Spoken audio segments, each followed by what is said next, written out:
প্রিয় দর্শক আসসালামু আলাইকুম। আজকের আয়োজনে সবাইকে স্বাগতম জানাচ্ছি। আজকে সহজ একটি রেসিপি নিয়ে চলে আসলাম।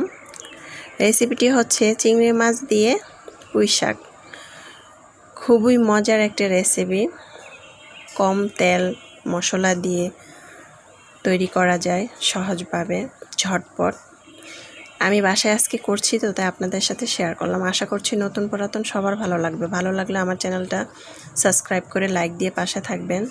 তো চুলায় একটি প্যান বসিয়ে আমি প্রথমে 3 টেবিল চামচের মতো রেগুলার রান্নার তেল দিয়ে আধা কাপের মতো পেঁয়াজ কুচি দিয়ে দিলাম।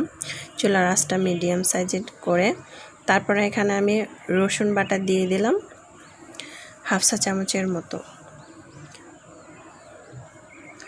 দিয়ে আমি 2টা তেজপাতা ছিঁড়ে দিয়ে দিলাম। তারপরে চিংড়ি মাছ আমি 1 কাপ পরিমাণ এভাবে ধুয়ে কেটে পরিষ্কার করে নিয়েছি। এটাকে আমি 2 মিনিট মতো নেড়ে ভেজে নেব। 4-5টা কাঁচামরিচ দিয়ে দিলাম। তারপরে হাফ চা চামচ লবণ দিয়ে দিলাম। লবণ দিয়ে চিংড়ি মাছটাকে আমি ভেজে নিব।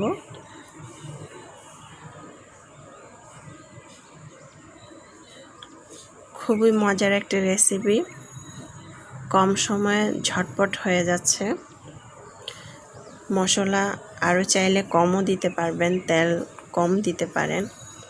তো এখন আমি একটু পরিমাণ পানি দিয়ে এখানে হাফ চা চামচ হলুদের গুঁড়া, হাফ চা চামচ মরিচের গুঁড়া, হাফ চা চামচ ধনিয়ার গুঁড়া দিয়ে দিলাম।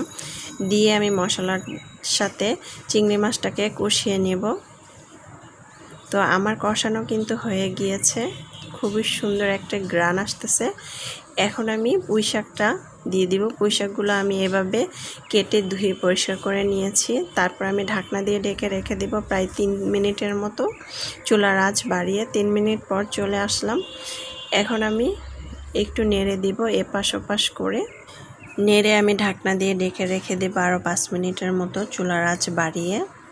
তো এভাবে আমরা মাঝে মধ্যে কিন্তু ভিন্নভাবে তরকারিটা রান্না করে খেতে পারি। মাছ দিয়েও পুঁইশাক রান্না করলে খুবই মজার হয়।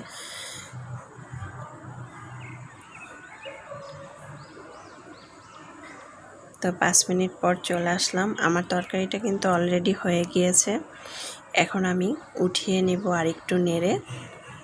তো আজকের পুঁইশাক দিয়ে চিংড়ি মাছ রান্না হয়ে গেল। আজকের রেসিপিটি যদি ভালো লাগে অবশ্যই আমার চ্যানেলটা সাবস্ক্রাইব করে লাইক দিয়ে পাশে থাকবেন।